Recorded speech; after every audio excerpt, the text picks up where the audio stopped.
He's probably the most famous plumber on the entire planet.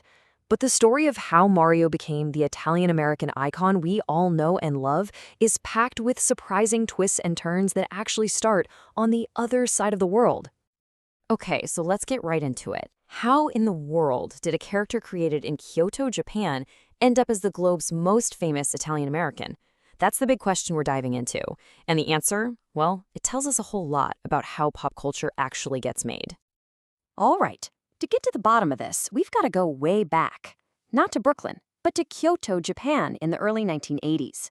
A brand new arcade game needed a hero, and fast.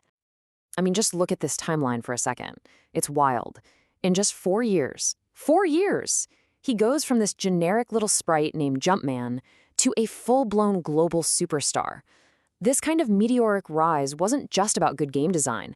It was about creating a character who could connect with people everywhere. And this was no accident. The creator, the legendary Shigeru Miyamoto, he was thinking globally from day one. See, Nintendo was making this huge push into the US market, so he needed a character that felt both universal and totally unique. The solution? Make him Italian. Talk about a choice that would change everything.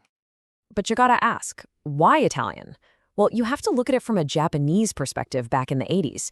Italy wasn't seen as some kind of rival. No, it was this romantic place full of amazing food, art, and these really strong family values. So slapping the Italian label on him gave Mario this instantly positive, super appealing vibe. Okay, so you have this kind of vague, romantic idea of what Italian means. But that was all about to get a very specific, very American makeover. And this right here, this shift is everything. Seriously. The Japanese vision, it was kind of abstract, almost poetic. But the American vision, nope. It was concrete, it was marketable. They made him a plumber from Brooklyn who loves pasta. All of a sudden, he's not just some hero, he's a guy. A guy American kids could totally get behind. And once they had this identity, man, they stamped it on everything. I'm talking a massive marketing blitz. The TV cartoons were especially huge for this. They really locked in that image of Mario and Luigi as these goofy, pasta-obsessed plumbers. And for a lot of people, that cartoon persona became even more real than the character in the actual games. You know, even the bad guys tell this story. In Japan, this little mushroom fella is called Kuribo. It's cute, right? It basically just means chestnut person. Simple, descriptive. But what happens when he crossed the Pacific? Well, that's a perfect example of this whole cultural translation thing. Yeah, in America, he became a Goomba. Now that is a loaded word. It's a slang term from the Italian-American community that can mean anything from your buddy down the street to a low-level gangster. So all of a sudden, this simple little chestnut person gets tangled up in this whole specific cultural story. It's like they were weaving these American ideas right into the fabric of the Mushroom Kingdom. So for more than 10 years, Mario was totally silent. But then the mid-90s hit, we get the jump to 3D, and technology finally gives him a voice. And wow, that voice would become one of the most famous sounds on the entire planet. It took just 4 little words. It's a me, Mario. And boom, a legend was born. It's a sound you just can't forget. So what was the secret sauce? How did they create such an iconic voice? The actor Charles Martinet came up with this brilliant hybrid voice. What he did was, he took the rhythm of a classic movie-style Italian-American accent, but then he performed it in the super high, cheerful, almost childlike way that sounds playfully non-native. And it was a home run. It sounded Italian, but in a way that was just friendly, full of energy, and totally non-threatening. It was absolutely perfect for a hero that kids everywhere would love.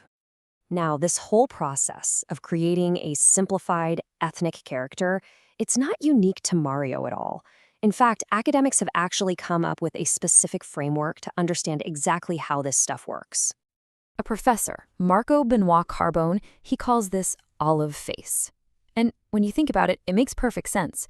The big mustache, the dark hair, it's a collection of visual shortcuts, right? They instantly signal Mediterranean to a huge audience because they draw on these widely recognized cultural ideas. And then there's the vocal version of that, which he calls olive voice.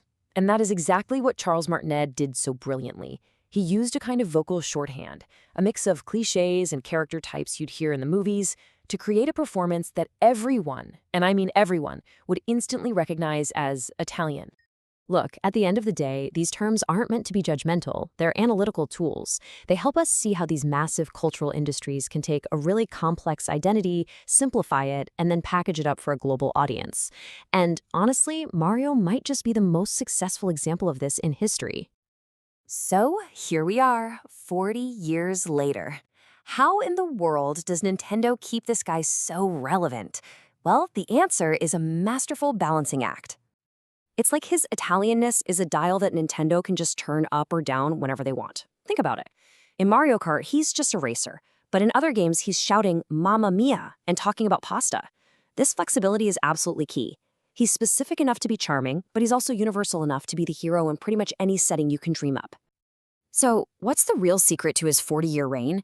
It's really a perfect storm. First off, the games themselves are just masterpieces of design, consistently fun and innovative.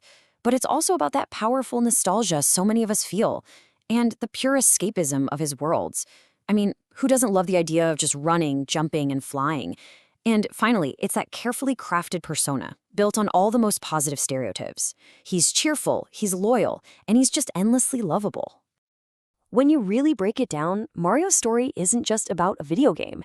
It's a fascinating look at how we create and share cultural identity itself.